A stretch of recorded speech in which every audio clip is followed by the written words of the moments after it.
Today, in a world where change is constant, our education system grapples with the task of imparting academic knowledge alongside nurturing human values. Our next speaker, who is another illustrious alumnus of our university, Professor M. Ananth, will explore into the key aspects of why human values are essential in the contemporary education system and how this can be achieved.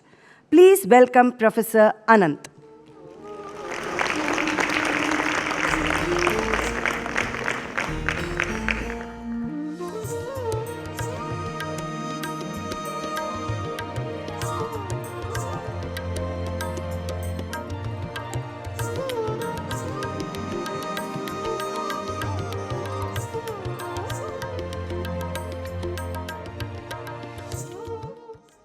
With the most humble salutations at the lotus feet of our most beloved Bhagavan, most loving Sai Ram to everyone.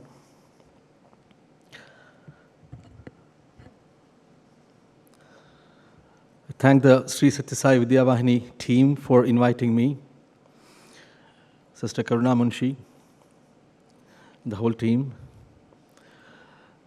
respected Chakravarti sir,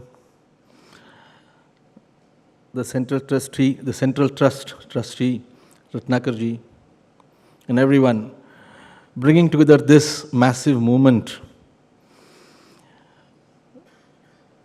which Bhagwan has left for us to take over while his guiding force remains always with us. Well, the topic for today, which I have been asked to address, is decoding value of human values in today's educational system. See, as much as we are hearing about the integral to inclusion, the eye to eye that I see there, which is extremely crucial for us to move from the smaller eye to the larger inclusive eye. Is it happening at pace and scale, which is the need of the hour?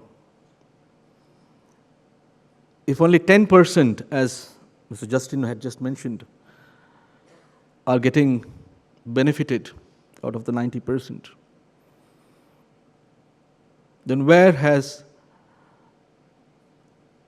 the whole developed civilization gone digressed? This is a question each of us need to ask. Why is it not happening at pace and scale? But the answer lies here. The answer lies right in this topic of decoding value of human values in today's education system. So in my next 15 minutes, I would take you through a journey where you can think through, own it, and then possibly reintrospect as you go back to your homes. The three phrases that are very crucial here is about decoding and the value of human values and today's educational system.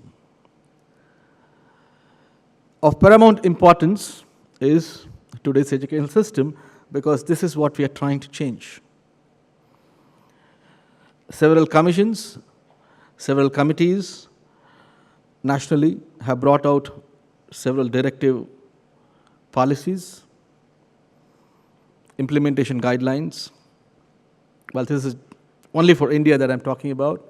And the world over again, there has been a lot of initiatives. Now, if we are talking about today's educational system, can you tell me what is the technological highest that we have achieved in the current times, or the buzz that is happening in the current times? I'm sure you all have heard of the AI, which is doing an onslaught on the current employment and educational systems, right? The GPTs, famously, we know it as Chat GPT, but it's not just Chat GPT, just not for the chat, but for every other purpose, the GPTs are getting in. So if these generative, pre-trained transformers, the GPTs, are going to be revolutionizing the world, and we are up in the high, thinking that this is going to solve the global problems, I still don't understand why we're talking about the question of sustainability. Because these are global problems. And we, on the left of the screen, you see the solution provider. On the right is the problem statement, sustainability. And global sustainability is being talked in every corner of this world, and every meeting which happens on the global platform tries to address in some way, giving us the directives of how to address sustainability. And we have a tool on the left, GPTs. So what I did was to understand from GPTs, which is a large language model, which has read or assimilated information and then trained through it to have some associative intelligence and tell us a directive or a solution. So I tried something with the GPTs to understand from its intelligence, the artificial intelligence, what is it all about today's educational system? Why am I making a huge hue and cry about today's educational system? What is it all about? So the keywords, I asked for 50 keywords from the GPTs on today's educational system. As you see here, the larger fonts are about the intensity of how the large language models perceive. The student is a focus. Global is a keyword which we all use. Social, skills, professional, data, online. So these are some things which are associated with the current education system. So I took it further to ask, if this is about it, what does it think about the outcomes of the current education system? And the outcomes for the current education system, as the LLMs perceive, is about being adaptive. So a graduate who is going to graduate out of the current education system is supposed to be having this adaptive attribute. They're going to be innovators, and they're going to be learners, they're going to be thinkers, they're going to be individuals who stand for themselves. They're going to be leaders, all right? And then advocates, community, beneficiaries, and all the others come in the tier 2. All right, let's push it further. Now, if these are the current outcomes, what is supposed to be the expected outcomes? What are the required outcomes of today's education system? If the current ones are what we just saw, the required ones are listed here. You see that skills, which is information implemented, is supposed to be on the higher weightage. And of course, literacy, a larger pervasive literacy. Yet I'm not satisfied with it, because skills alone is not going to solve my problem, because I have a bigger problem which I'm trying to sugarcoat in the name of sustainability. I pushed it further. Required outcomes of the education system to address sustainability. When I give that, now I think I have some of these phrases which are more meaningful to what we are discussing today. Being ethical is important. If you look at the left side of the screen, you see certain very important phrases that are very crucial. Being ethical, being mindful, being self-aware, being resilient, being filled with values, developing the right mindset, taking responsibilities, and being environmental friendly. The prompt of what I used is given below, where I had asked it for 50 keywords where a personality change as an outcome of the current education system needs to be looked at. Now, this is very interesting because even those data which we have used to train the machines are able to capture the need of the hour. It is not just about we talking about it. The data shows this. This is from the data. This is a proof. This is a data-driven proof that I'm showing you here that what is important. If this change doesn't happen, then we are not going to meet or address sustainability. Now, is any forum in the world talking about this? You keep talking about financing everything. You keep financing everything, and then what is the outcome? Is anybody talking about impact, and is anybody measuring the impact? We can talk about social impact, but then again, when it drives down to numbers, it is still very small in number. So that's why I was talking about scale and the pace at which we address.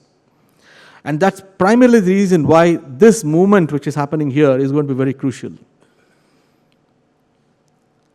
See, as much as we are talking about addressing sustainability through technology, is it really true? Or we need to do something else? So in just what I put, it's not fully negative though, but I've captured only what is important for us to address as a problem statement here. The current education system, the kind of personalities that we are trying to produce. There's a lot of competition that we are introducing the learning mind into. So there's a lot of race. For what? The question is for what? What are we raising for? What are we raising against? And if we do not know the goal, and if we are going to raise it, and that's called the rat race because we are ignorant about what the goal is, and we are moving in the darkness of ignorance, and that's why it's called the rat race. On the right top. We are information loaded, but implementation deprived. There's so much of information content that comes to our ambit. We try to get all that in our minds, but then conversion of that is not happening. And this is also the reason why we talk about employment being a problem. And we are focused on employment versus empowerment. An empowered individual can become an organization himself or herself. So I keep mentioning that an empowered individual either employs or is a better employee.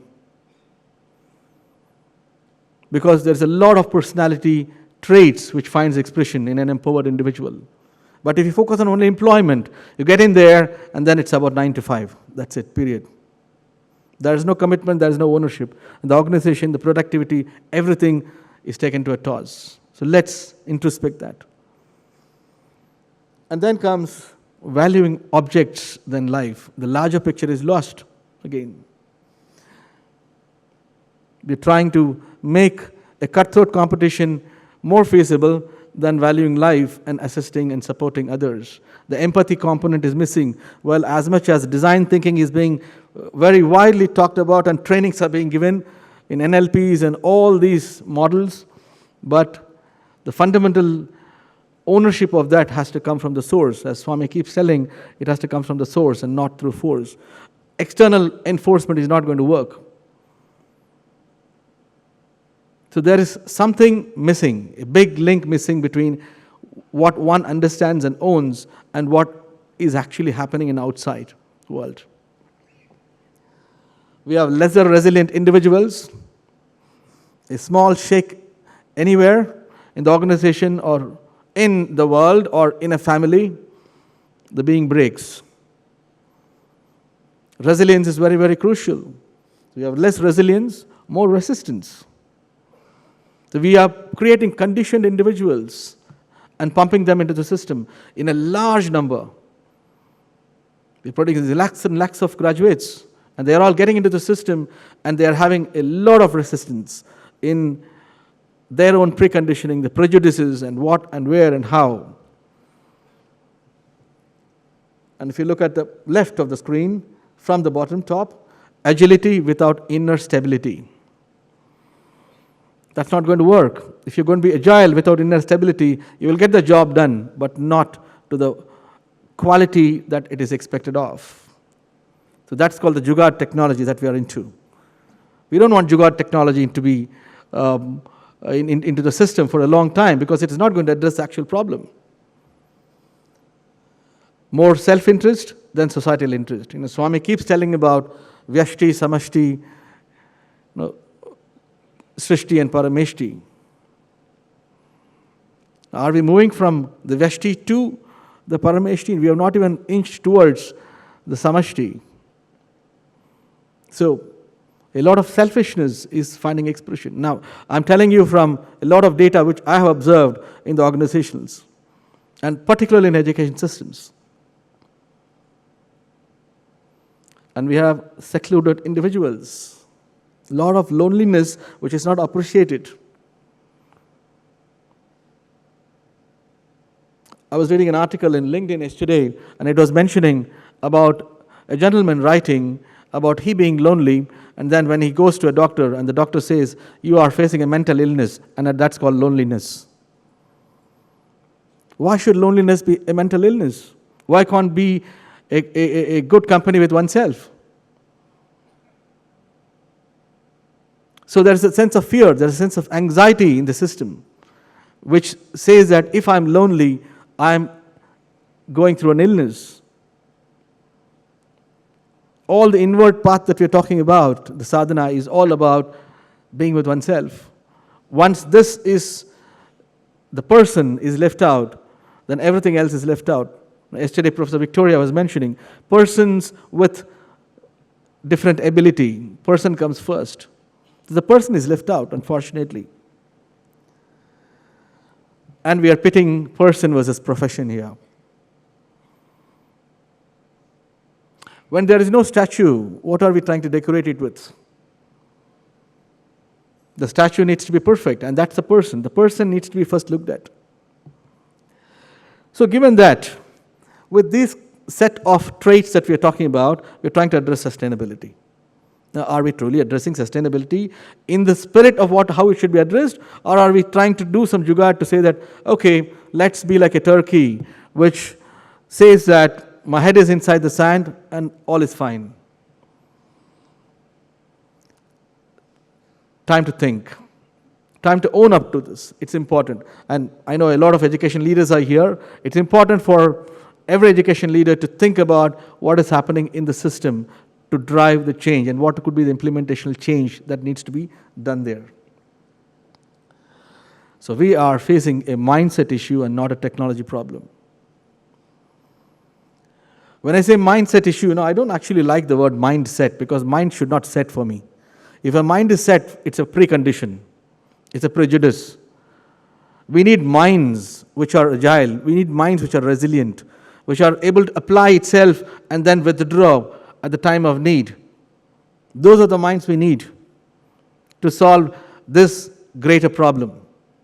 Are we developing those minds in the educational system? If so, what should we do? These are questions we need to ask and possibly make a strategy roadmap for what should be done. So GPTs are not going to solve your problem. Okay?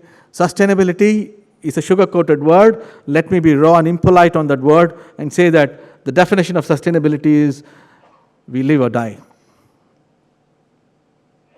In the next 10 years, with the climate change happening, with all that exploitation that we are doing with nature, society, everything, are we going to have a harmonious way of developing as a human civilization? Is a question that we need to ask ourselves.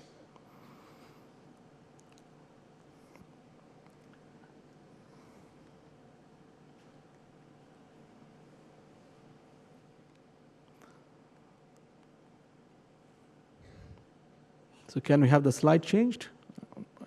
Yeah. So in the current times, we're talking about Industry 4.0.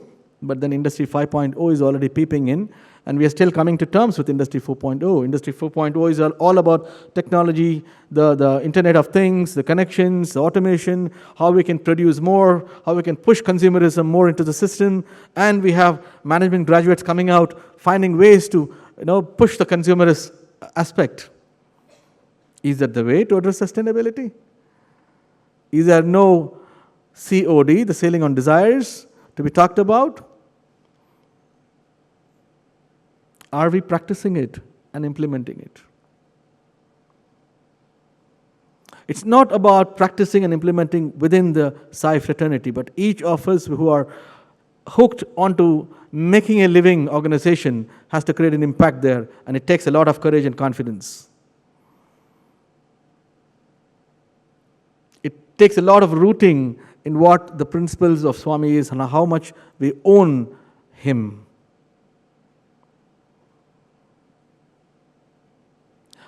I know I'm asking a very difficult question.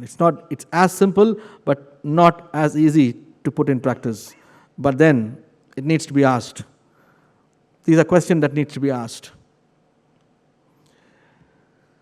Well, Industry 5.0, the European Commission has already come out with a big report. It's already out in the public. And the pleasant surprise for all of us is to see the 3 pillars of Industry 5.0 are written right there. Human centricity, resilience, and sustainability. Where is technology there? If human centricity, resilience, and sustainability are going to be the 3 pillars of Industry 5.0, considering that technology is already taken as default component in it, and all the focus should be human-centric. I would actually rephrase it as nature-centric. Rather than human-centric, because human centricity has created a lot of issues because the world is not made for us to consume, right? But yet, that tells that the person is left out. I talk about human capital, and human is left out, only capital remains. And human resources, right? So these are very interesting words, which are accepted widely in all the management and business schools. Need to rethink. Resilience, because we are creating a lot of mentally not so well citizens of the world who think everything is for them, taken for granted. No or less effort, more gratification. That's not the way. And then we talk about sustainability. So these are going to be the 3 pillars. While the policymakers are moving very fast, but behind there's a big gap of implementation models that's not happening.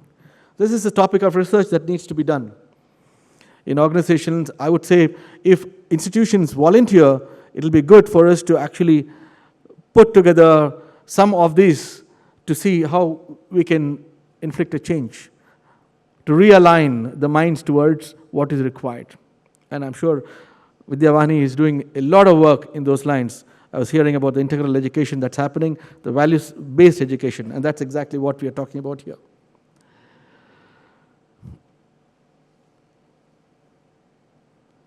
Well, Bhagwan says, man is more valuable than all the valuables in the world. But then, it's all contrary which is happening outside. You go outside, and then value creation is all about, is it empowerment of individuals? So that's not called value creation. You go and talk about value creation and tell that, okay, that's going to be empowerment of individuals. No. Value creation is about you are going to create commercial value to the organization, and commercial value doesn't come just like that. So we need, see, this is a very sensitive and intricate, it's a double-edged sword. We need to walk this with a very careful mind, and how to deal and negotiate with various real life instances that come across. That needs to be looked at. And that's when we crown this phrase which Bhagwan says, man is more valuable.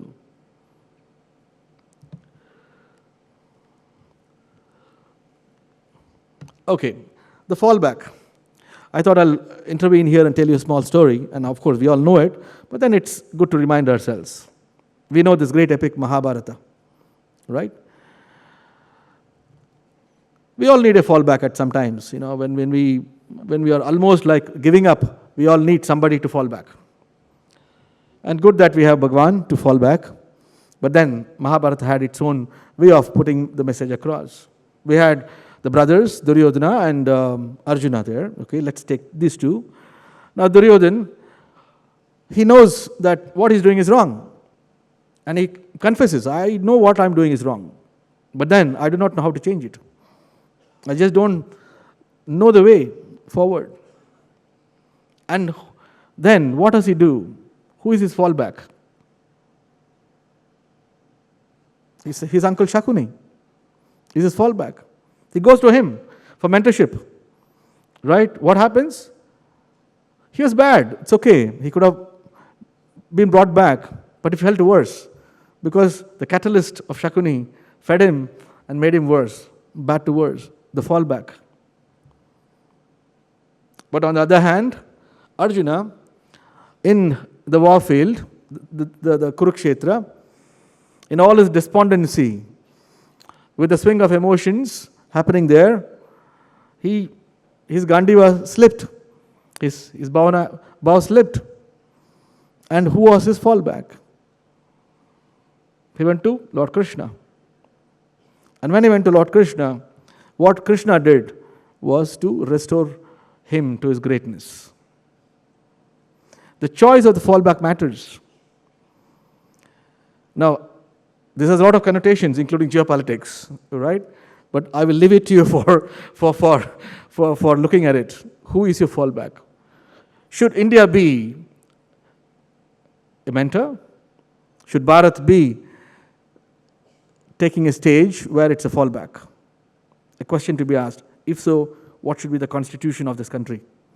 Right? And how we should make each of us own up to it and then project to the world.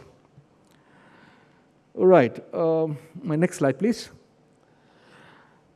National education policy, the favorite that we keep talking about. Any number of panels we talk about, a lot of discussions, and much closer to the education fraternity. We talk about holistic education, which is very crucial. Now, holistic education, unfortunately, is being given a lot of definitions, all the way from multidisciplinary to transdisciplinary to interdisciplinary to whatever you name it, skills and theory going together. All that is being given as definition for holistic education. But then we again forget that the person is lost. It's about the person. If the EQ and the SQ of the person is taken to a toss, the IQ is of no value. If the emotional quotient and the spiritual quotient is taken to a toss, then the intellectual quotient is of no value. I'm sorry. The recession in late 2000s, 2008, 2009 was brought by the Harvards and Stanfords. All right? Let us know that if IQ alone prevails, that's what will happen. Because the focus is different. The holisticness is lost. Holisticness is about the individual first, and the person and the personality first, who I call as a statue well made, and then decorated that person with all the professional aspect and the skills. Because Bhagavan keeps telling this beautifully, what he has not told, but then we can relevantly quote so many of these beautiful quotes. He mentions, I want your availability, not your ability.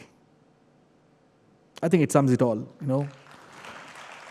I need your availability, that's all. I keep asking this, if I'm not available for him, whom am I available for? Whom am I available for? I think this is a list to be answered. Take an A4 sheet and start writing it. Whom am I available for if I'm not available for him? Right? We always needed a leader whom we can emulate and go behind. When the Lord has come in on earth, why not him? And why choose another? I think a very relevant question to ask. So the national education policy, coming back to the track, here, holisticness, in the clause 11.7, it talks about the values-based education. Look at that. It mentions Satya, Dharma, Shanti, Prema, Ahimsa, the 5 human values that need to be a part of the education system. And this is very much a regulatory document, a policy document which is going to be regulated. Now, what we did, what I did, let me put an experience here, is that While the AICTE and UGC made a norm that we need human values as a course in engineering colleges and graduate colleges, so we tried to put a 3-credit course. Well, that was the mandate, a 3-credit course. But then I had my views, so I was mentioning that no change happens overnight. So let's have a 9-credit course instead of a 3-credit course. Okay, so we have a foundation course, and we have an advanced, and then we have a capstone kind of work where we actually do a project mode, a case study. So that's what I've introduced in the institution which I was heading. Now the point here is, when you go for just a 3-credit course, it's again like a calculus book. You read it, you know it, and you dump it. There's no expression of that in action.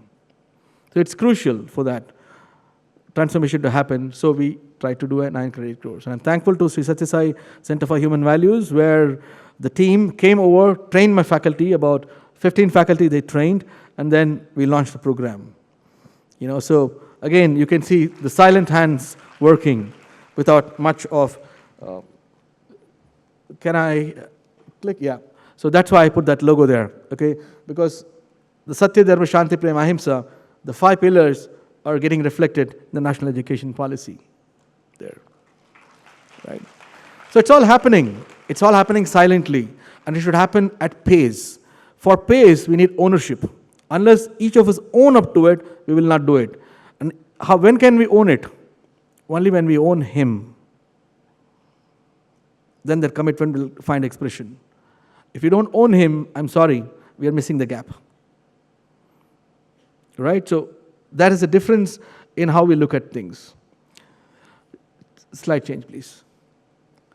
Okay, and that's a quote which I would possibly end with, which is attributed mostly to His Excellency Dr. Kalam for having quoted in the European Parliament, and many of the websites do say that he is the author, but I thought I should make a very clear mention on when it was told, on January 13, 1970, in Vrindavan.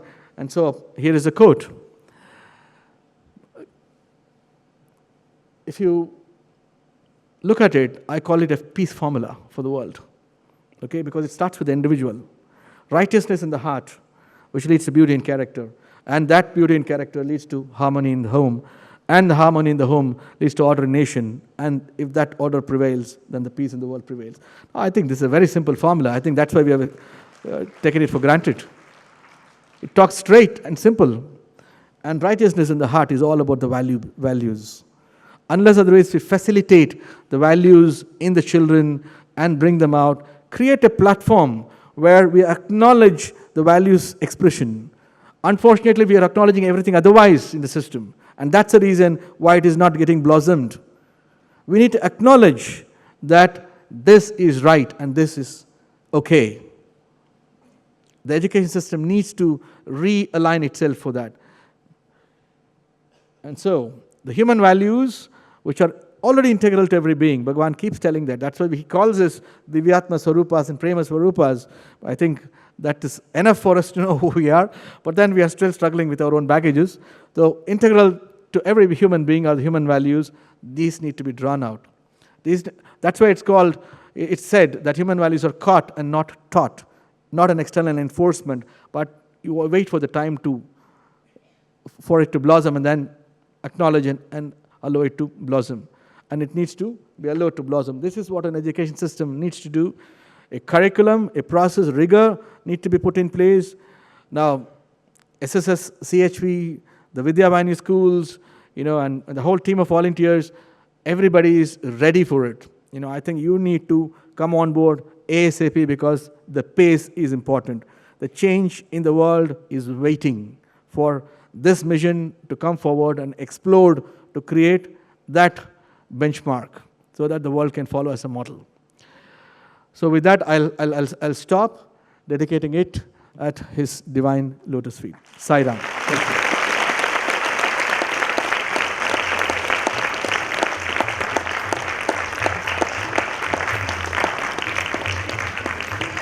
Thank you, sir, for sharing with us your knowledge and vast experience. Sir, you have beautifully brought out the key point of how empowering individuals with the 5 human values of our dear Bhagwan is so very important to instill empathy in every person via inner source, not force. You also dealt at length with how sustainability and not consumerism is the need of the hour. Once integrated into the culture of an institution, these valuable insights on holistic education will empower our students to cultivate wisdom and goodness and build a better world. Let's give Professor Ananth another round of applause. I take this opportunity to invite Shri K. Chakravarti sir, Chancellor, Shri Sathya Sai Institute of Higher Learning, Trustee, Shri Sathya Sai Institute of Central Trust, and Chairman, Shri Sathya Sai Global Council, to come on the dais to felicitate Professor Ananth.